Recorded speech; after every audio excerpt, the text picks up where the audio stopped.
Viewers அனைவருக்கும் வணக்கம். Kolkata doctor murder கேஸ்ல அந்த பாதிக்கப்பட்ட பெண்ணோட அம்மா இருக்காங்கல்ல, அவங்க நேத்தி செப்டம்பர் 5ஆம் தேதி டீச்சர்ஸ் டே அன்னைக்கு ஒரு கடிதம் ஒன்று எழுதியிருக்காங்க.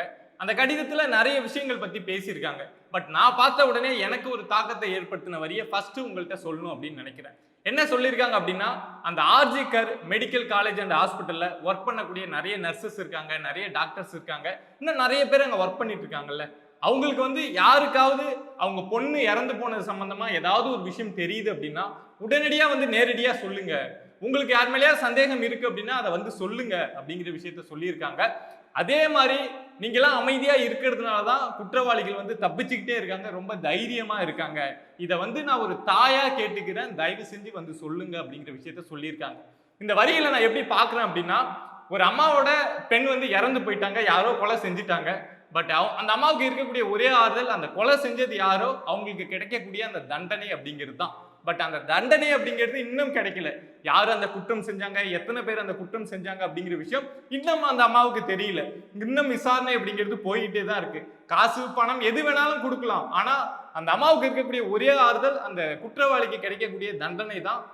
அந்த தண்டனை இன்னும் கிடைக்காம இருக்கிறது கண்டிப்பா அந்த அம்மாவுக்கு ஒரு பெரிய மன வலியை கொடுத்துருக்கும். அதே மாதிரி அந்த கடிதத்துல இன்னும் நிறைய விஷயம் சொல்லியிருக்காங்க. எப்படி அந்த கடிதத்தை தொடங்குறாங்க அப்படின்னா, நான் தான் அந்த இறந்து போன பெண்ணோட அம்மா பேசுறேன்.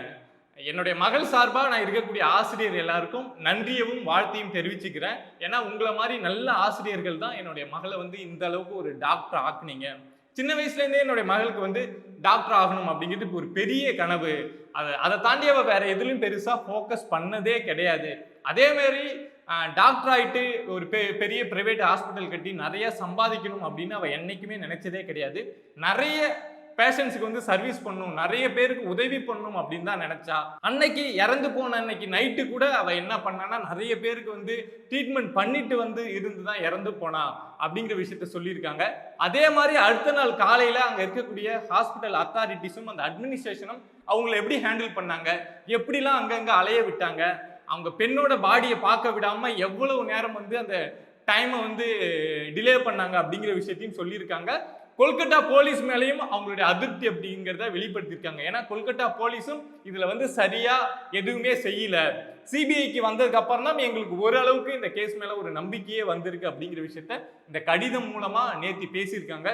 ஸோ இந்த கடிதம் அந்த அம்மாவுடைய பார்வையில இருந்து பாக்குறப்போ ஒரு பெரிய ஒரு உருக்கமான கடிதம். ஏன்னா அவங்க மகள் கூட இருந்த மொத்த அந்த உணர்வுகளையும் ஒரு கனெக்ட் பண்ணி இந்த கடிதத்தில் எழுதியிருக்காங்க அப்படின்னு தான் சொல்லணும். அதே மாதிரி இந்த கேஸ்ல இப்போ இன்னொரு அப்டேட் என்ன வந்திருக்கு அப்படின்னா, சந்தீப் கோஷ் நமக்கு தெரியும்ல, அந்த ஆகஸ்ட் 9ஆம் தேதி அந்த பெண் இறந்து போறாங்க.